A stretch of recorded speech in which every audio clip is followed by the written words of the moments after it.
굉장히 파워가 있습니다. 왜냐하면 우리가 계속 묵상했던 말씀이니까.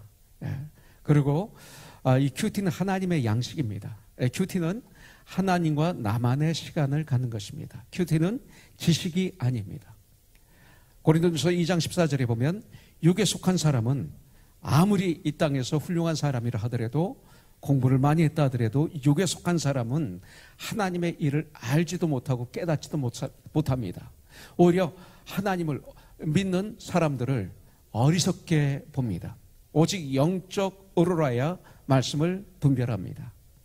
그래서 어린아이도 정말 주 안에 가면, 성령이 임하시면 하나님을 알게 됩니다. 하나님의 하신 말씀을 알게 됩니다. 그 분량만큼. 그래서 이 큐티는 지식이 아니에요. 이 큐티는 주님을 닮아가는 과정이에요. 주님을 알아가는 과정이에요. 이 큐티는 하나님 말씀에 나를 비추어서 나의 구부러진 인생의 삶의 마음에 구부러진 걸 펴가는 과정이에요. 이 큐티는 하나님의 사람으로서, 구원받은 하나님의 사람으로서 이 땅을 살아가는 가운데 썩어진 부분을 수술해가는 과정이에요. 이것이 큐티예요. 그래서 놀라운 능력이 이 말씀에 있어요.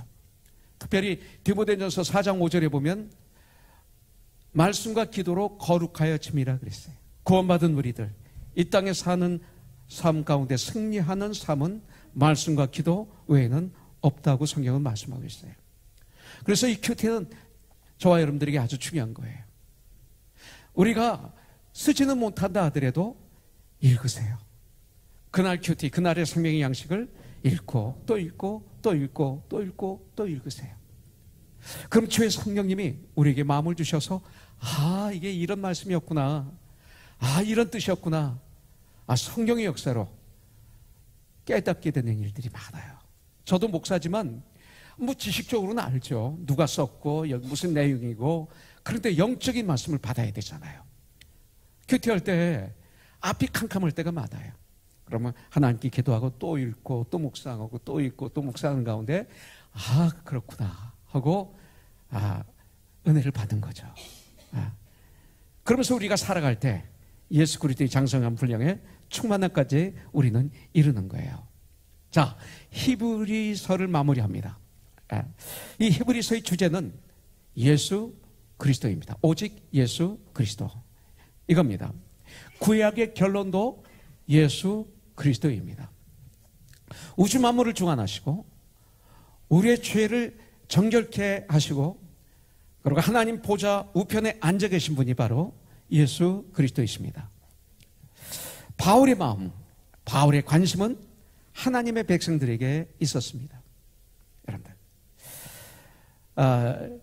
그 성경 내용을 보면, 서신서를 보면 그렇습니다. 바울이 쓴 서신을 보면 그 바울의 그 온 마음이 하나님의 사람들에게 있는 거예요. 심지어 로마서를 보면요, 나의 친척이 예수를 믿을 것 같으면 차라리 내가 지옥에 갈지언정까지 할 정도로 관심이 있었습니다. 히브리서 13장은 히브리서의 결론 부분입니다. 그래서 이 땅에 살고 있는 그리스도인들이 이제 어떻게 살아야 하나님을 기쁘시게 할 수 있을 것인가를 설명하는 거로 히브리서는 끝이 납니다. 13장이 그런 말씀이에요. 그렇다면 18절부터 19절에 보면 제일 먼저 우리에게 알려주는 말씀이 뭐냐면, 바울은 이 히브리서를 마무리하면서 바울을 위한 중보 기도를 요청하고 있습니다. 기도를 아주 중요하게 말하고 있습니다.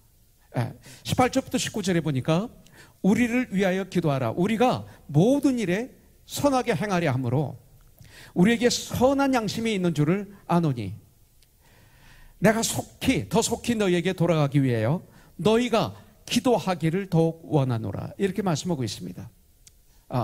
오늘 말씀에서는 기도로 시작하고 있습니다. 특별히 에베소서 6장에 보면 그런 말씀이 있어요. 자, 에베소서는 어떻게 끝나냐면, 에베소서 5장 16절에 보면 세월을 아끼라, 때가 악하니라 말씀하고 있어요. 시간을 아끼라는 거죠. 우리가 사업을 하다가 망해도 다시 일으킬 수 있습니다. 그죠? 관계가 잘못돼도 회복할 수 있습니다. 그런데 시간은 다시 돌아오지 않습니다. 이 시간은 너무 귀합니다. 그래서 시간을 아끼라고 말하고 있습니다. 때가 악하니라. 어떻게 하는 게 시간이 아끼는 거예요? 17절에 보니까 예수 그리스도께서 우리에게 향하신 뜻이 무엇인지 알라고 말하고 있습니다. 근데 그 뜻이 뭐예요? 18절에서 가르쳐 주죠. 술 취하지 말라. 이는 방탕한 것이니 오직 성령의 충만함을 받으라. 술 취하지 말라. 세상에 취하지 말라. 자기에게 취하지 말라. 교만하지 말라. 이것은 방탕한 이 소리예요. 오직 성령의 충만함을 받아라. 그러면 성령의 충만함을 받으면 나 하던 사람들이 나를 무시해서 내가 누군데, 내가 이래봬도 이러던 사람들이, 여기서 모든 문제가 생기는 거 아니에요? 교회에서. 사실 세상에서는 그러던 분들이 시와 참여와 신령한 노래로 여호와 하나님을 찬양해요. 유합니다. 미하던 사람이 유. 그러면서 성도가 서로들 순종합니다. 아름다운 교제를 합니다. 그러면서 성령 충만하면 아내는 이런 아내가 되고, 성령 충만하면 남편은 이런 남편이 됩니다. 또 성령 충만할 때 6장으로 넘어가서 자녀들은 부모를 어떻게 공경하는지 나옵니다. 성령 충만하게 될 때 부모들은 자녀를 어떻게 양육해야 되는지 나와 있습니다. 성령 충만한 사람들은 세상에서, 사업장에서 사업을 어떻게 하고 직장에서 어떻게 직장 생활해야 되는지 정확하게 나와 있습니다. 바로 이런 귀한 삶을 살기 위해서 6장에서는 전신갑주를 입으라고 말하고 있죠. 그런데 전신갑주는 의의 흉배를 붙이고 진리의 허리띠를 띠고 평안의 복음에 예비한 신발을 신고 구원의 투구를 쓰고 믿음의 방패를 들고 성령의 검 곧 하나님의 말씀으로 마귀를 대적하라고 말씀하고 있습니다. 우리는 전신갑주하면 여기까지만 생각합니다. 그러나 그 다음 구절이 아주 중요합니다. 에베소서 6장 18절이 아주 중요하죠. 거기에 보면 모든 기도와 간구를 하되 그랬어요. 여기 기도가 없으면 소용이 없어요. 천국 보좌에서, 하나님 보좌에서, 하나님 작전실에서 작전 지시가 없으면 소용이 없어요. 아무리 무기로 무장하고 있다 하더라도 이것은 승리할 수가 없어요. 하나님과의 기도는 대화잖아요. 하나님과의 대화, 모든 기도와 간구를 하되 항상 성령 안에서 기도하고 이를 위하여 깨어 구하기를 항상 힘쓸 때 이 전신갑주가 활동하기 시작하는 거예요. 그래서 세상에서 이기게 되는 거죠. 모든 기도와 간구를 해야 돼요. 깨어 구하기를 항상 힘써야 돼요. 그러면서 여러 성도를 위해서 기도하라고 그랬어요. 서로들 위해서 기도하는 거예요. 그 다음에 나를 위해서 기도할 것은 내게 말씀을 주사 나로 입을 열어 복음의 비밀을 담대히 알리게 하옵소서 할 것이니, 바울의 기도의 부탁이 나와요. 근데 기도의 부탁은 다릅니다. 이 일을 위하여 내가 쇠사슬에 매인 사신이 된 것은 감옥에 들어갔어요. 바로 이 일 때문에. 나로 이 일에 당연히 할 말을 담대히 하게 하려 하심이라. 이렇게 말씀하고 있어요. 여러분들, 빌보서 1장 9절에 보니까 바울은 이렇게 얘기하고 있습니다. 우리도 듣던 날부터 너희를 위하여 기도하기를 그치지 아니하고, 너희를 위해서 기도하기를 그치지 아니하고. 성경에 나오는 하나님의 사람들은 모두 중보 기도의 사람들이었어요. 기도해 주는 사람들이었습니다. 아브라함도 중보 기도의 사람이었습니다. 그는 소돔과 고모라가 멸망할 때 롯을 위해서 하나님께 매달렸었어요. 기도하면서. 하나님의 사람 다니엘도 중보 기도자였습니다. 자기 조국을 위해서, 나라를 위해서, 자기 백성들을 위해서 하루에 3번씩 예루살렘을 향해서 창문을 열어놓고 그는 기도했어요. 그렇게 기도하다가 사자굴까지도 들어갔던 것을 볼 수가 있어요. 여러분들, 모세도 중보 기도자였습니다. 여러분들, 이 모세는 하나님의 명령에 순종해서 이스라엘 백성들을 이끌고 광야로 나갔습니다. 이 광야에서 전쟁이 일어났습니다. 이 전쟁의 현실과 하나님의 약속의 말씀, 이 언약 속에서 모세는 아주 지혜로운 결정을 내리는 것을 볼 수가 있습니다. 여러분들, 세상 사람과 우리 성도는 결정하는 방법이 달라요. 살아가는 방법이 다르게 돼 있어요. 세상 사람들은 현실만 보면서 세상의 지식으로, 인간적인 방법으로, 특별히 자기 능력을 믿으면서 결정하고 선택하고 말하고 살아갑니다. 그러나 하나님의 사람들은 현실과 하나님의 약속을 동시에 보는 사람들이 하나님의 사람이에요. 하나님의 약속만 바라보는 게 아니라 현실도 보라고 성경은 말씀하고 있어요. 네. 자, 이것이 한 예로 주님께서는 이 역사를 하나 보여주고 계십니다. 아말렉 군대가 그 이스라엘 백성들을 공격해 들어옵니다. 그때 여호수아는 전쟁터에서 싸웁니다. 현실입니다. 이게 현실은 싸워야 돼요. 우리가 학교, 직장, 사업체, 여러 가지 그 삶 속에서 우리는 전쟁을 해야 돼요. 자, 여호수아는 전쟁터에 나가고 모세는 산꼭대기로 올라갑니다. 전쟁하는 일과 하나님께 기도하는 일, 이 두 가지를 동시에 균형 있게 하는 모습을 우리는 모세를 통해서, 이 성경을 통해서 배워야 됩니다. 우리 예수 믿는 우리들 현실을 무시하면 안 됩니다. 무조건 믿는 거 아닙니다. 알고 믿어야 됩니다. 동시에 하나님의 약속의 말씀, 그 하나님의 언약을 바라보면서 하나님의 방법으로 믿음을 가지고 전쟁을 하고 나가는 이 자세, 이것이 바로 믿는 성도들의 자세입니다. 그래서 모세는 어떻게 합니까? 그는 또 혼자 올라가지 않고 여러분들 아론과 호를과 같이 산꼭대기로 올라갑니다. 주님의 일은 혼자 하는 거 아닙니다. 우리 그리스도인들은 혼자 사는 것 아닙니다. 위대한 사람 모세도 아론과 홀이 필요했습니다. 우리 예수 믿는 하나님의 사람들 혼자 믿는 것도 아니고 혼자 이루는 것도 아닙니다. 바울도 전도 집회를 다닐 때, 전도 사역을 할 때 꼭 같이 다녔어요. 바나바와 같이 가고 실라와 디모데와 마가와 같이 갔던 것을 볼 수가 있습니다. 아니, 그만이 아니라 예수님도 마찬가지입니다. 하나님이신 예수님이 우리에게 가르쳐주고 계십니다. 중보기도를. 겟세마네 동산에 기도하러 올라가실 때 베드로, 요한, 야고보를 데리시고 올라가셨습니다.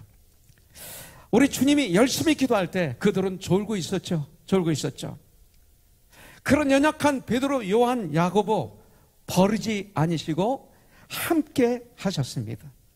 주님의 일은 연약하다고 버리고 잘한다고 같이 가는 것 아닙니다. 주님의 일은 하나님의 사람들이 함께 걸어가는 게 주님의 일입니다. 목사도 똑똑해서 어떤 직분자도 세상적인 능력이 많아서 이 시대 교회에서 시키는데 그것만은 아닙니다. 그것이 아닙니다.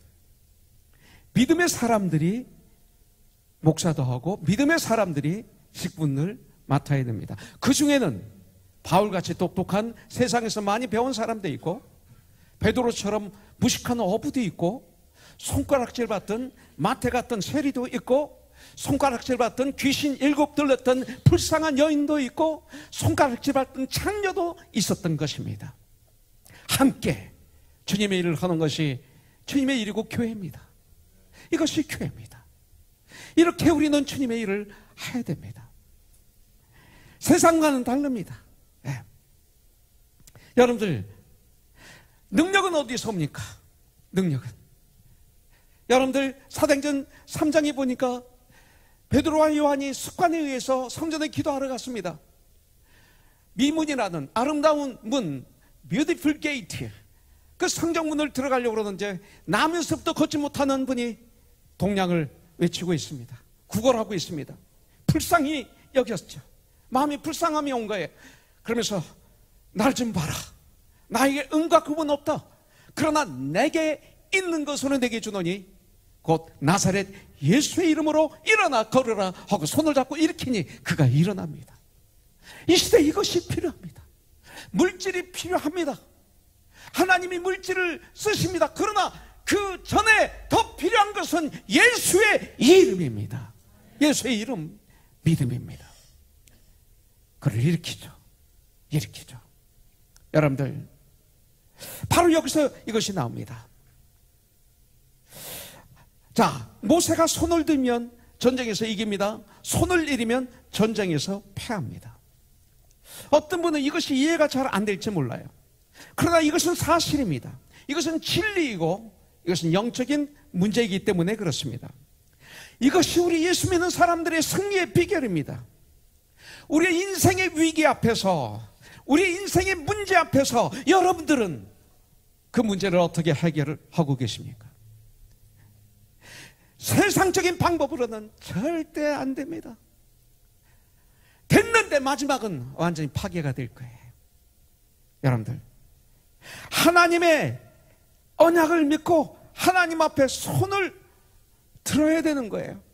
이 손을 드는 게 뭐예요?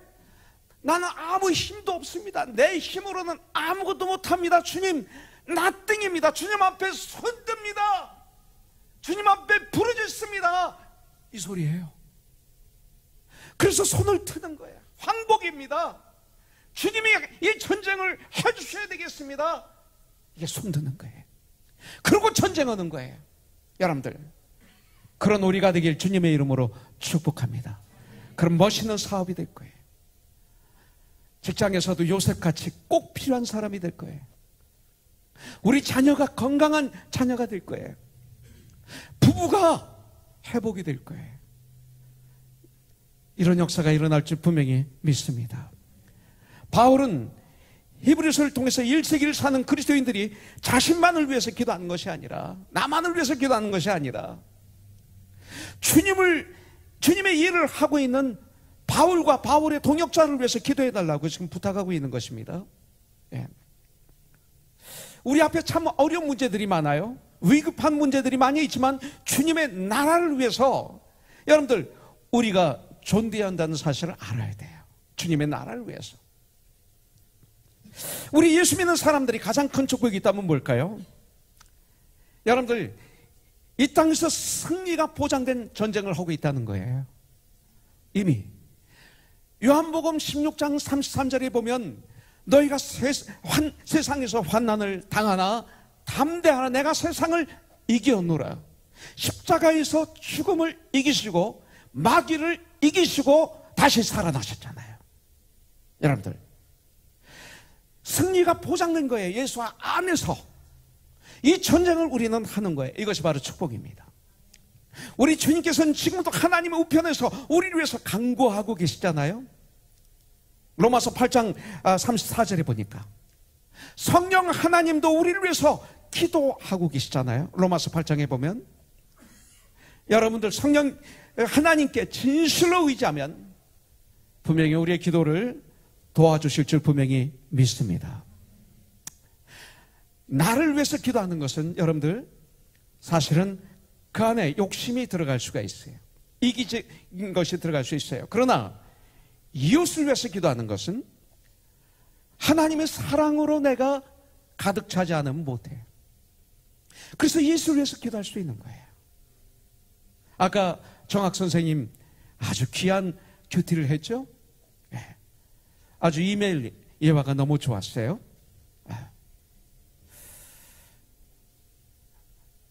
그 이메일, 참 많은 메일이 올 겁니다. 특히 정학 선생님 같은 분에게는 많은 한동대학 선후배들이 선교사로 많이 있어서 참 많이 올 거예요. 그죠?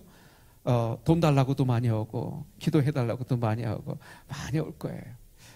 어떤 때 귀찮기도 하고 힘들기도 해요. 또 사실 길거리 가다가 홈레스 피플이 돈 달라고 그러면 줘야 될까 말아야 될까 고민하잖아요. 저거 주면 술 먹는데, 저거 주면 마약 하는데. 사실 우리 지훈간사 총각일 때 얼마나 술 많이 먹었어요. 저 우리 지훈간사, 찬양 인도한 지훈간사 술독에서 살았어요. 술 안 먹으면 이렇게 떨었어요.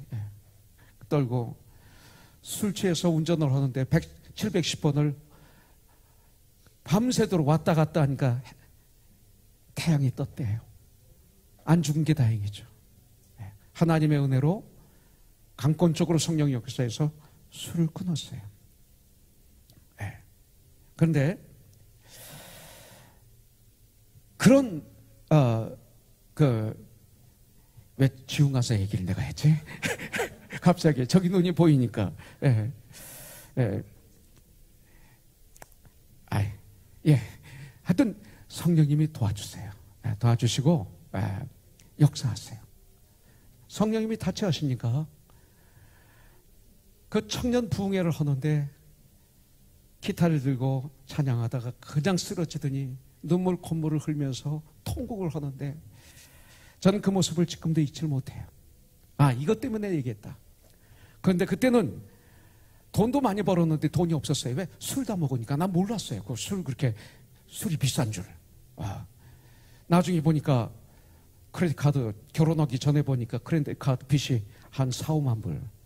그러니까 결혼하기 전에 청년으로서 그 당시에 아주 많았던 거예요. 예. 제가 뭐 200불, 300불, 100불 만나면 주죠. 그럼 옆에서 그래요. 목사님 그거 주면 지용이 술 먹어요. 아니야, 필요해. 예. 그러면서 줘요. 예. 그 당시에는 참 우리 청년들 가운데 돈이 없는 청년들이 많았어요. 예. 차도 뭐 덜덜덜덜 거리는 차 타고 오고 그랬어요. 참 돈이 없었어요. 타식경제는 제 돈을 제일 많이 가져갔어요. 하여튼 얼마나 많이 갖다 썼는지 몰라요. 예. 그래도 변화되어서 지금 나눔선교에서 간사로 있으니까 얼마나 좋아요. 마약 끊고. 예. 참 우리 장로님도 고생 많이 했어요 그때. 예. 우리 집사님들 타식이 잡으러 그냥 그 다운타운 그 험악한 곳까지도 가고 정말 우리들 스트러글도 많이 하고 그랬네요. 지금 보니까 전 그랬어요. 예. 다시 술을 먹더라도 하나님의 사랑을 잊지 마라. 여기 하나님의 사랑이 있다. 이 사랑을 통해서 변화되라. 이런 마음으로 줬던 거죠. 기도하면서 역사가 일어나는 거예요. 사랑은 역사. 사랑으로 기도하면서 삶 속에서 여러분들 이것을 옮기면 놀라운 역사가 일어나는 줄 믿습니다. 사랑이 없는 정복에도 아무 소용이 없어요. 자, 두 번째 보겠습니다. 자, 히브리서는 무엇으로 마무리합니까? 축도로 마무리합니다. 축복으로 마무리합니다. 그러면 어떤 축복이에요? 20절부터 21절에 나와 있어요. 양들의 큰 목자이신 우리 주 예수 그리스도를 영원한 언약의 피로 죽은 자 가운데서 이끌어내신 평강의 하나님이 모든 선한 일에 너희를 온전하게 하사 자기 뜻을 행하게 하시고 그 앞에 즐거운 것을 예수 그리스도로 말미암아 우리 가운데서 이루시기를 원하노라. 영광이 그에게 세세 무궁토록 있을지어다. 아멘. 여러분들, 자, 이 축복은 먼저 예수님의 이름을 부르는 것으로 시작이 됩니다. 예수님을 여기서 뭐라고 하냐면 양들의 큰 목자라고 부르고 있습니다. 예수님은 우리들의 큰 목자이시고 우리들은 그의 양입니다. 예수님은 나의 큰 목자이시고 나는 양이라면 목자이신 우리 예수님의 인도하심을 따라야 됩니다. 그래야만이 우리가 삽니다.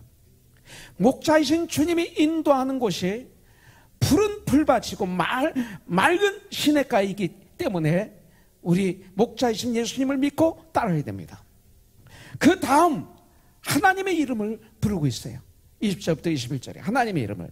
하나님은 예수를 부활하게 하신 분이시고 하나님은 평강의 하나님이십니다.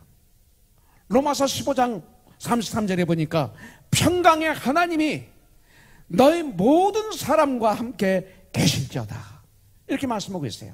자, 평강의 하나님 여호와 샬롬입니다. 제호바 샬롬. 이 말에는 뭐가 있어요? 하나님은 평화를 주시는 분이시다 이 뜻이에요. 하나님은 평강을 주시는 분이시다. 하나님은 평강 자체이시다 이런 뜻이 있어요. 동시에 여기에 어떤 말이 들어가 있느냐면 하나님 저에게 평화를 주세요 이거 있어요. 평강의 하나님께 하나님의 백성들이 이렇게 부르짖을 수가 있는 거예요. 주님 저에게 평화를 주시옵소서. 지금 불안합니다. 두렵습니다. 떨립니다. 주님, 저에게 평화를 주세요. 이 두 개의 말이 평강의 하나님이라는 말 안에 포함되어 있습니다. 이 시대 모든 것이 불확실한 시대 아닙니까? 예. 항상 불안하지 않아요, 여러분들? 예. 이 하나님의 평화가 없다면 안 되는 거예요. 우리가 많이 불러야 할 하나님의 이름은 평강의 하나님이에요. 여러분들 기도하실 때 평강의 하나님, 평강의 하나님 이렇게 하시길 바라요. 자, 21절에 보니까 모든 선한 일에 너희를 온전하게 하사. 이 축복이 있어요. 자, 주님은 우리를 축복하시는데 모든 선한 일에 우리를 온전하게 하신대요. 이 온전하다는 뜻 안에는 충분하게 공급한다라는 뜻이 포함되어 있어요. 아주 충분하게 너에게 공급해 줄 거야. 바로 이 소리입니다. 너희가 욕심을 내지 않고 내 안에 거한다면, 우리가 필요로 하는 모든 것들을 다 채워주실 수 있는 유일하신 분이 바로 하나님이세요. 그래서 그 앞에 즐거운 것을 예수 그리스도로 말미암아 우리 가운데서 이루시기를 원하노라, 이렇게 말씀하고 있어요. 자, 너무나 우리를 괴롭게 하고 힘들게 했던 게 뭐예요? 죄예요. 죄로부터 그리스도의 중보를 힘입어 죄 용서함을 받아 하나님과 화목하게 된 것을 그 앞에 즐거움이라고 얘기하고 있어요. 그 앞에 즐거움, 이렇게 표현하고 있어요.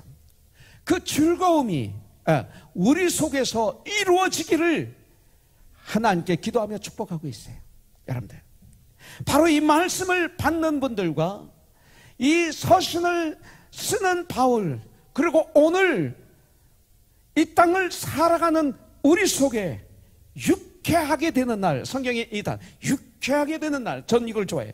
아주 즐거움이 있기를 바울은 축복하고 있어요. 간절히 기도하고 있는 것을 볼 수가 있어요. 그렇기 때문에 우리들은 구원의 즐거움을 누리며 살아야 돼. 이것을 현재 구원이라고 말하고 있어요. 주님은 수고하고 무거운 짐진 자들아 다 나에게로 오라고 말씀하고 있어요. 내가 너희를 쉬게 하리라. 수고하고 무거운 모든 짐을 벗어버린 이 즐거움을 누리는 이 시간, 현재 구원을 누리는 승리하는 삶을 살아야 될 줄 믿습니다. 이 한 주간, 바로 이 시간, 여러분들, 바울은 이 시간 바로 이 즐거움을 누리는 삶을 회복하기를 주님께 기도하고 있어요. 그 다음에 영광이 그에게 세세무궁토록 영원토록 있을지어다 하면서 끝납니다. 하나님께 영광 올려드리는 찬송으로 마무리하고 있어요. 하나님께 영광 올려드릴 때 그 영광이 내 영광이 돼요. 여러분들, 그것을 아셔야 돼요. 그래서 하나님께 영광 올려드리는 거예요. 우리의 생활, 우리의 신앙, 우리의 기도는 모두 하나님의 뜻이 이 땅에서 이루어지고 하나님께 영광을 돌리는 것이 돼야 되는 거예요. 우리는 하나님 아버지 집에서 살기 때문에 하나님의 영광 안에 거하는 거예요. 얼마나 지혜롭고 이것이 축복인지 몰라요. 이런 축복을 선포하고 있어요. 그런 다음 권면이라는 단어가 나옵니다. 세 번째로, 자, 히브리서 기자는 자기가 기록한 말을 한마디로 권면의 말이라고 말하고 있어요. 바울의 마지막 권면이 여기 나옵니다. 마지막은 아주 중요합니다. 마지막 마무리가 아주 중요합니다. 일부 예배에 우리 박다미 목사님이 예배 드리고 떠났는데, 제가 박다미 목사에게, 자, 이 부엌이 지금 얼마나 멋있게 공사 중에 있는지 몰라요. 이걸 보고 가십시오 그랬더니 제 아내가 저 뒤에서 이러는 거예요. 왜냐하면 마무리 다 하고 보여주고 싶대요. 지금은 안 된대요.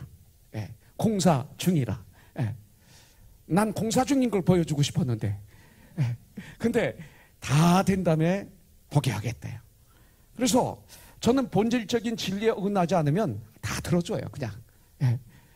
그거 가지고 싸우면 안 되잖아요, 미셸 집사님, 그렇죠? 남편하고 싸우지 마세요. 그래서 아멘 했죠. 아멘하고 보지 마세요. 그러고 보냈습니다. 마무리 중에 마무리 다 한 다음에 보여주겠대요. 우리 인생의 마무리도 중요해요. 제가 아파 보니까 이 땅을 떠날 때 마무리가 저에겐 너무 중요한 걸 알았어요. 마지막 유언이 굉장히 중요해요. 이 세상에서 마지막 말 너무나 중요해요. 편지 마지막 아주 중요해. 22절에서 말합니다. 형제들아, 내가 너희를 권하노니. 마지막 말이잖아요. 마무리하는 장면이잖아요. 권면의 말을 용납하라. 내가 간단히 너희에게 썼느니라, 이렇게 말하고 있어요. 자, 여기에서 꾸짖는 말이 아닙니다. 권면의 말입니다. 근데 어떤 권면입니까? 11장에서 믿음의 위대한 선배들의 모습이, 믿음의 위대한 모범, 그래서 믿음의 선배들의 예를 볼 수가 있어요. 구름처럼 둘러있는 허다한 믿음의 선배들의 그 믿음의 삶을 우리에게 보여주고 있습니다. 12장에서는 믿음을 권면하고 있습니다. 그러면서 13장에 들어와서 믿음 생활에 증거가 있어야 됨을 권면하고 마무리하고 있는 거예요. 자, 우리의 믿음 생활에 증거가 있어야 된다는 것입니다.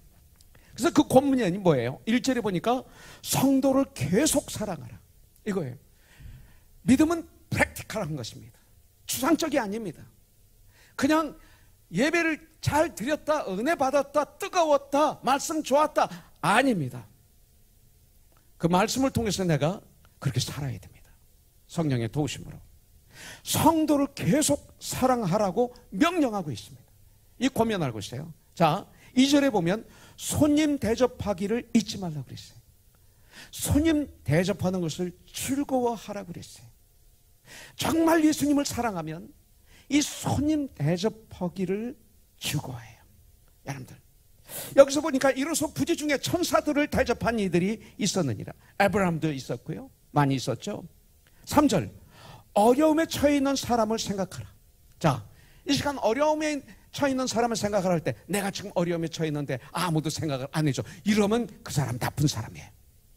아무도 그렇게 생각하지 마세요. 우린 다 도울 수 있는 사람이에요. 그렇기 때문에 어려운 사람을 내가 도운 적이 있는가?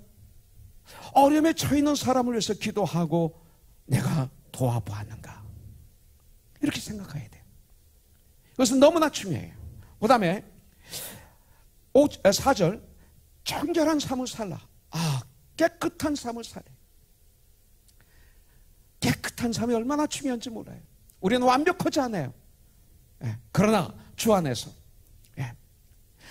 그러면서 결혼을 귀히 여기라 그랬어요. 침소를 더럽히지 말라 그랬어요. 자, 명령입니다. 이것도. 이 전쟁을 하셔야 해요. 5절에 돈을 사랑하지 말고 있는 바를 만족하라. 돈은 사랑의 대상이 아니죠. 그런데 많은 교회에 나오는 사람들이, 심지어 저도 가끔 돈을 사랑해요. 이것이 문제예요. 돈은 사랑의 대상이 아니에요. 하나님을 사랑하고 이웃을 사랑하는 거지. 돈은 필요의 대상이에요. 돈은 관리하는 거예요. 돈은 사랑의 대상이 아닙니다. 그러면 아세라 신을 섬기게 되는 거예요. 우리가 예수님을 섬기며 동시에 아세라, 굉장히 중요해요. 그러면서 주님이 약속합니다. 내가 절대로 너희를 버리지 않고 떠나지 않을 것이다 말씀하고 있어요. 6절, 여섯 번째, 하나님을 매순간 신뢰하고 매순간 신앙 고백하는 삶을 살라. 주는 그리스도요 나의 살아계신 하나님이십니다. 속으로 주는 그리스도요 나의 주인이십니다. 나의 하나님이십니다. 나를 도와주세요. 주님께 영광 올려드리는 삶 살게 해주세요. 자, 7번째 7절, 그들의 믿음을 본받으라. 시험해보고, 그 일꾼들을 시험해보고, 리더들을 시험해보고, 그리고 올바로 서 있다면 그들의 믿음을 본받으라, 이렇게 말하고 있습니다.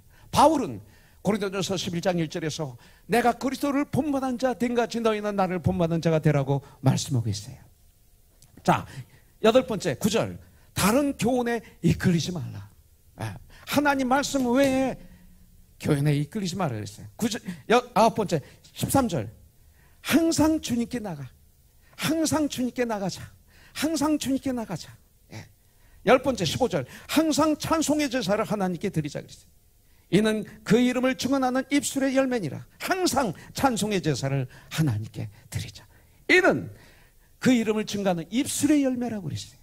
여러분들, 마음으로 찬양한 게 아니라, 너무 가요 좋아하지 마세요. 건강한 가사의 가요는 괜찮아요.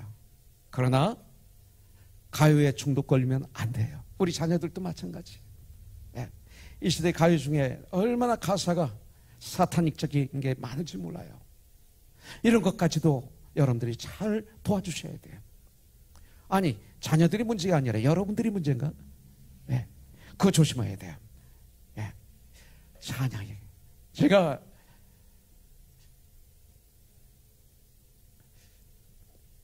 가요를 불렀어요. 그전 좋았어요. 팝, 포크송, 굉장히 좋았어요. 잘 불렀어요. 네. 남들 팝, 포크 모를 때 우리는 참 많이 알았어요. 윤영주 장로, 저, 김세한 씨, 이런, 김민기,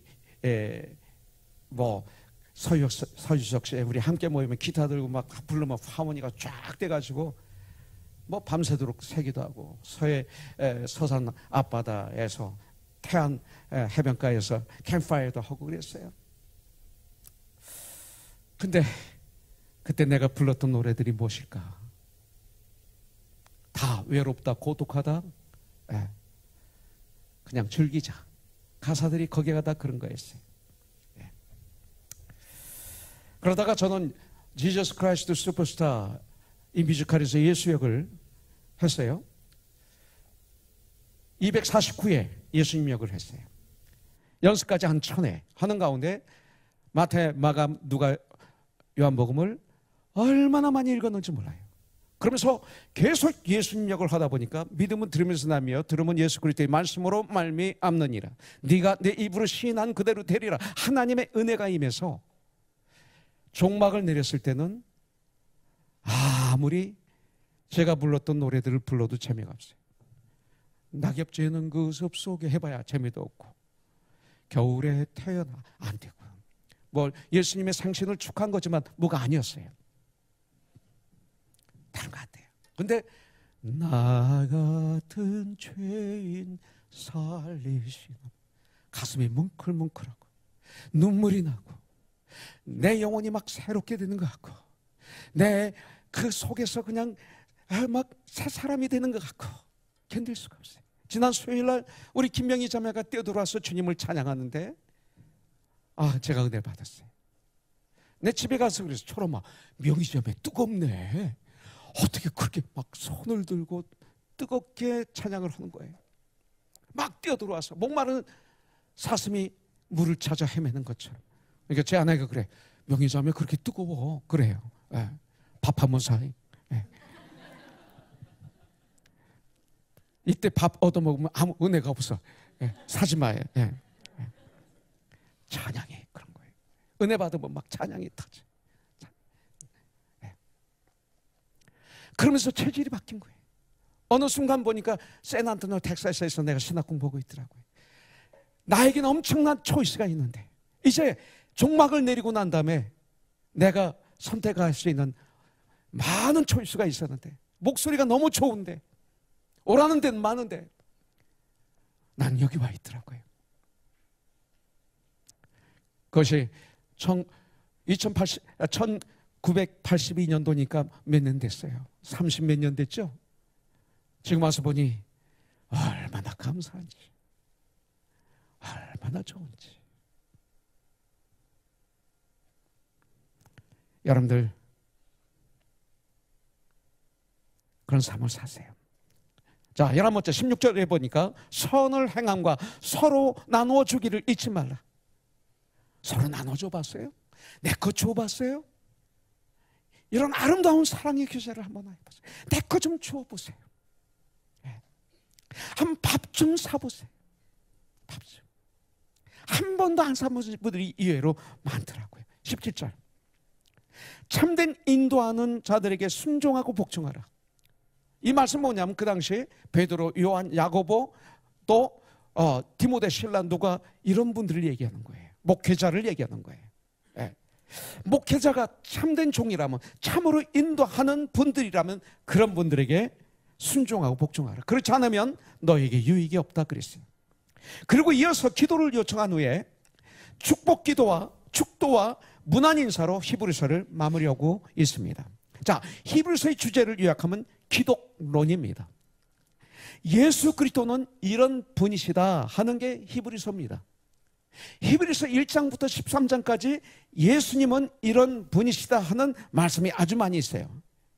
자, 그렇다면 히브리서에서는 네 번째, 예수 그리스도는 어떤 분으로 말씀하고 있는가? 첫 번째, 예수 그리스도는 천사보다, 선지자보다, 모세보다 뛰어나신 분이라고 선포하고 있어요. 예수님은 두 번째, 모든 만물의 상속자이시다고 말씀하고 있어요. 히브리서에서. 세 번째, 예수 그리스도로 말미암아 모든 세계가 창조되었다, 지어졌다라고 말하고 있어요. 네 번째, 오직 한 분이신 구원자이시다. 예수님만이 천국 가는 유일한 길이다. 죄에서, 죽음에서 구원해 주셨고 또 구원해 주실 분이다라고 말하고 있어요. 다섯 번째, 신실한 대제사장이시다. 큰 대제사장. 제사장은 하나님과 백성 사이에 중보 역할을 하는 거죠. 예. 자, 여섯 번째, 모든 일에 우리와 똑같이 시험을 받으셨으나 죄가 없으신 분이다.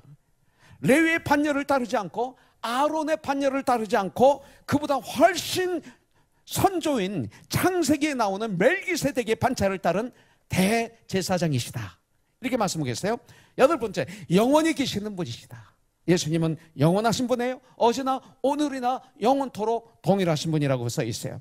아홉 번째, 살아계셔서 우리를 위하여 간구하시는 분이시다. 열 번째, 하나님 보좌 우편에 앉아 계시는 분이세요. 11번째, 더 좋은 언약의 약속의 중보자이세요. 12번째, 세상 많은 사람의 죄를 담당하시려고 단번에 당신의 몸을 제물로 드리신 대제사장이십니다. 그러니까 모든 세상의 죄를 짊어지고 죽은 어린 양이십니다. 그 다음에 13번째, 두 번째 나타나실 분, 주님이 재림하실 우리들의 메시아이십니다. 14번째, 죽을 때 하나님 보좌에 들어갈 수 있는 회장을 열어놓아 십자가에서 돌아가실 때 회장이 밑에서부터 위로 쫙 찢어졌어요. 우리로 하여금 담대히 성소에 들어갈 수 있는 길을 열어주신 분이시다. 네, 이게 히브리서에 나와요. 15번째 보면 믿음의 주여 우리를 온전하게 하시는 분이시다. 16번째 새 언약의 중보자이시다.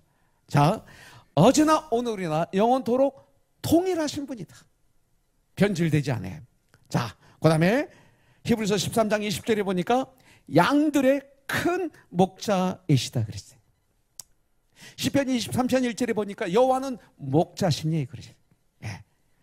요한 복음 22장에 보니까 주님은 베드로에게 내 양을 치라, 내 양을 먹이라 말씀하셨어요.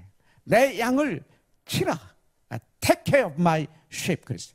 먹이라, feed my lambs 이렇게 말하고 있습니다. 자, 이것을 명령하셨어요. 자, 목자가 하는 일은 세 가지입니다. 세 가지. 첫째는 양을 먹이는 일입니다. 그 다음에 내 양을 치라. 여긴 두 개가 들어가요. 지키는 일과 인도하는 일이 들어갑니다.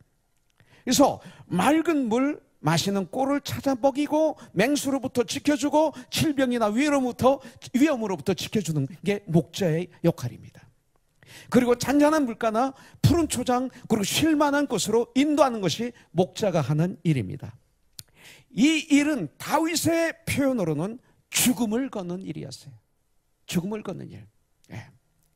요한복음 10장 11절에 보니까 나는 선한 목자라. 선한 목자는 양들을 위하여 목숨을 버리거니와. 우리 주님이 이렇게 말씀하고 계세요. 선한 목자는. 요한복음 10장 10절에서는 내가 온 것은 양으로 생명을 얻게 하고 더 풍성히 얻게 하려 하는 것이라 그랬어요. 잘 먹이고 잘 쉬게 해주고 병나면 고쳐주고 좋은 것을 인도해 주는 것, 이것이 선한 목자가 하는 일입니다. 그래서 목사는 예수님을 흉내내는 사역이에요. 예수님을 흉내내는 거예요.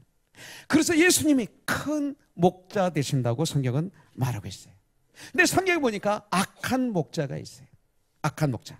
에스겔서 34장 1절부터 16절에 보니까 자기만 먹이는 목자가 있어요. 그리고 양을 잡아먹기만 하고 키우지 않는 목자가 있어요. 병들고 상한 양을 고치지도 않고 싸매지도 않는 목자가 있어요. 들짐승에 밥이 되도록 내버려 두는 목자가 많이 있어요. 그들은 화를 받게 된다고 말하고 있어요. 근데 문제는 선한 목자와 악한 목자가 생긴 게 또 비슷해요. 예. 차림새도 비슷해요. 똑같아 보여요. 그렇기 때문에 우리는 아무나 따라가면 안 돼요. 선한 목자이시고 참 목자이시고 큰 목자이신 예수님을 따라가야 될 줄 믿습니다. 예수님을. 그리고 20번째, 예수님은 평강의 하나님이세요. 평강의 하나님. 자, 20절에 보면 양들의 큰 목자이신 우리 주 예수 그리스도를 영원한 언약의 피로 죽은 자 가운데서 이끌어내신 평강의 하나님이 계세요. 하나님은 우리에게 평강을 주시는데 그냥 주시는 것이 아니라 언약의 피로 우리에게 주셨다, 이렇게 말하고 있어요. 자, 주 예수 그리스도를 영원한 언약의 피로 십자가에서 죽으심으로, 이 말씀이에요. 죽은 자 가운데서 이끌어내신 평강의 하나님이 대단한 거예요. 이 평강의 하나님 대단한 거예요. 여러분, 평강은 뭐냐면 좌절이나 고통이나 절망이나 근심이나 실패, 아픔의 반대가 평강이에요. 그러니까 그런 것들을 평강으로 바꾸시는, 평강을 주시는 거예요, 우리에게.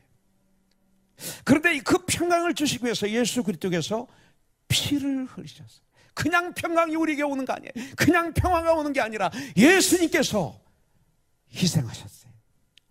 이사야서 53장 5절에 보면 그가 찔림은 우리의 허물 때문이요, 그가 상함은 우리의 죄악 때문이라. 그가 징계를 받음으로 우리가 평화를 누리고 그가 채찍에 맞음으로 우리가 나음을 얻었느니라. 성경이 이렇게 말씀하고 있어요. 여러분들, 죄는 더러운 거예요. 이 세상에서 죄를 지면 멸시받아요. 천대받아요. 죄진 사람이 감옥에 들어갈 때 사진이 뉴스페이퍼에 나오면 다 저 사람 에이 비웃습니다. 천대받습니다. 멸시합니다. 죄를 범하면 그 죄값으로 고통을 받거나 형벌을 받아야 됩니다. 최악의 경우는 사형까지 받아야 됩니다.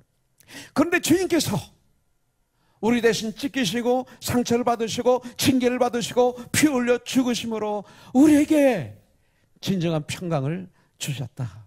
평강의 하나님 주셨다. 그래서 요한복음 14장 27절에서 주님은 말씀하십니다. 평안을 너에게 끼치노니 곧 나의 평안을 너에게 주노라. 내가 너에게 주는 것은 세상이 주는 것과 같지 않다. 너희는 마음에 근심하지 말라. 성경에서 주님은 우리에게 축복하시는 거예요. 여러분들, 요한복음 20장 26절에 주님이 부활하신 후 제자들에게 나타나십니다. 첫 말씀이 뭐예요? 너희들에게 평강이 있을지어다. 부활해서 첫 말씀이 이 말씀이에요. 너희에게 평강이 있을지어다. Peace be with you. 이겁니다. 여기서 말하는 평안이나 평강은 주님이 주시는 거예요. 세상이 주는 것은 참 평강이, 참 평안이 아닙니다. 가짜입니다. 여러분들, 그렇습니다. 예수님이 직접 죽으시고 그 피로 평안을 만들어 우리에게 주신 거예요. 이 평화만이 영원한 평화가 되는 줄 믿습니다. 자, 하나 더 볼까요? 자, 21절에 보니까 예수님은 누구냐? 예수님만이 우리에게 참 즐거움을 주신 분이에요. 우리를 아주 즐겁게 해주시는 분이 예수님이에요. 너 나 좀 즐겁게 해봐. 헤롯 왕도 그랬고, 성경에 보면 로마 군병도 예수님을 잡아놓고 자색 옷을 입히고 가시면류관을 세우고 자칫길 가지고 때리면서 절했던 이유가 뭐예요? 난 예수 너를 통해서 내가 좀 즐겁고 싶어, 이 소리. 그거 아니에요. 예수님만이 진실한 즐거움을 주신 분이에요. 그래서 21절에 보니까 그 앞에 즐거운 것을 예수 그리스도로 말미암아 우리 가운데서 이루시기를 원하노라. 예수를 믿고 그 오는 결과를 센다면 셀 수가 없어요. 저는 여러분들, 그 가운데 가장 중요한 것 중에 하나가 기쁘고 즐겁다는 거예요. 기쁘고 기쁘다.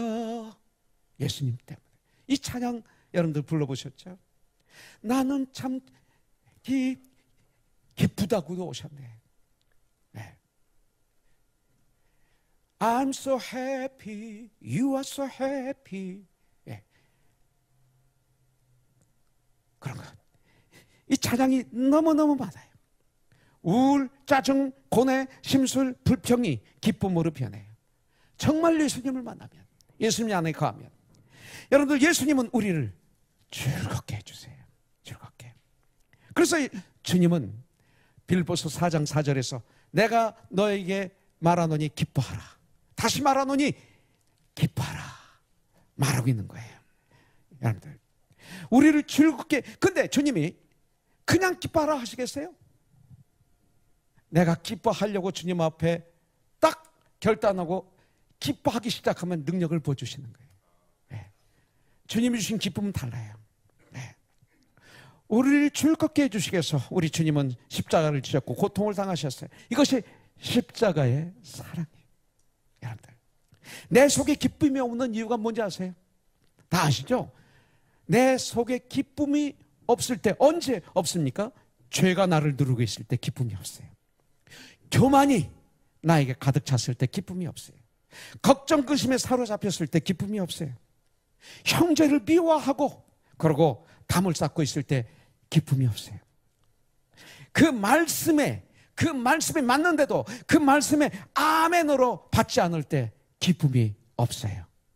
그런데도 안 받네. 아멘 안 하네. 네. 아멘 안 하네. 네. 아멘. 할렐루야. 아멘. 아멘은 우리만 할 수 있는 거예요. 여러분들. 자, 예수님만 생각하면 예수님 때문에 행복해야 돼. 즐거워야 돼. 예수님만 생각하면 즐거워야 돼. 예수님만 생각하면 너무 좋아. 이것이 믿는 사람들이. 예수님만 생각하면. 여러분들은 무엇을 생각할 때 기쁩니까? 무엇을 생각할 때 즐겁습니까? 우리 그리스도인들은 예수님을 생각하면 기뻐해야 돼. 이것이 정상이에요. 그럼에도 불구하고 이 세상은 죄로 고통과 절망에 짓눌려 신음하지만 성도들은 마음이 부서지는 듯한 순간에도 은혜의 하나님과 함께 거하는 사람들이에요. 필요할 때마다 은혜의 하나님께서 넘치도록 큰 은혜를 우리에게 주시며 도와주세요. 사실 나는 지난 과거를 되돌아봤을 때 나에게 가장 큰 고통, 가장 큰 어려움, 환난이 있을 때 더 큰 은혜를 체험했어요. 더 큰 주님의 은혜를 체험했어요. 더 큰 주님의 사랑을 체험했어요. 더 크신 주님의 위로를 체험했어요. 세상에서 주지 못하는 위로와 기쁨을 난 그때 맛봤어요. 이 은혜를 삼았어요. 예수님은 이런 분이시다. 그 예수님을 우리는 믿어야 돼요.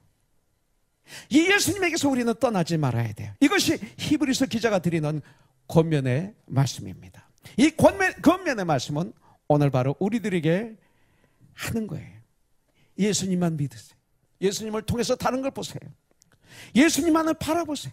예수님을 통해서 다른 걸 바라보세요. 예수님만 따라가세요. 그러면 놀라운 역사가 있게 될 줄 믿습니다. 여러분들, 우리는 중보기도가 얼마나 중요한가 히브리서를 통해서 알게 되었습니다. 여러분들, 누군가가 어떤 강요에 의해서 하는 기도보다 이 자원하는 기도가 아름답지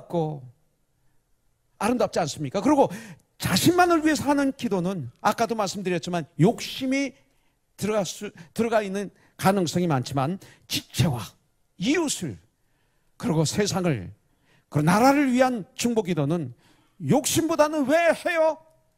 하라니까 합니까? 그게 아니라 예수님의 사랑으로 인해 나올 때 자연스럽게 할 수 있는 기도가 아닐까요? 이런 기도가 필요해요. 그러므로 자원하는 중보기도는 너무나 귀하고 귀해요. 아름다워요. 저는 우리 교회가 자원해서 기도하는 교회이기를 간절히 소원합니다. 그래서 서로 사랑하고 서로 용납하는 가운데 중보가 끊어지지 않는 천국가족으로서의 코너스톤 교회 이루어지는 것이 저희 소원입니다. 또한 우리는 평강의 하나님을 이미 만났습니다.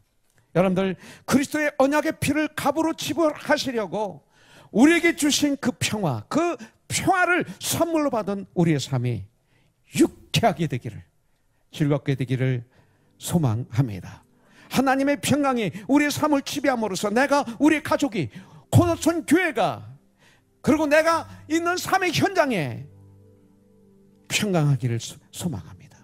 그 평강을 소유한 여러분들이 가는 곳마다 여러분들을 만나는 모든 사람들이 평강을 맛보게 되기를 주님의 이름으로 축복합니다.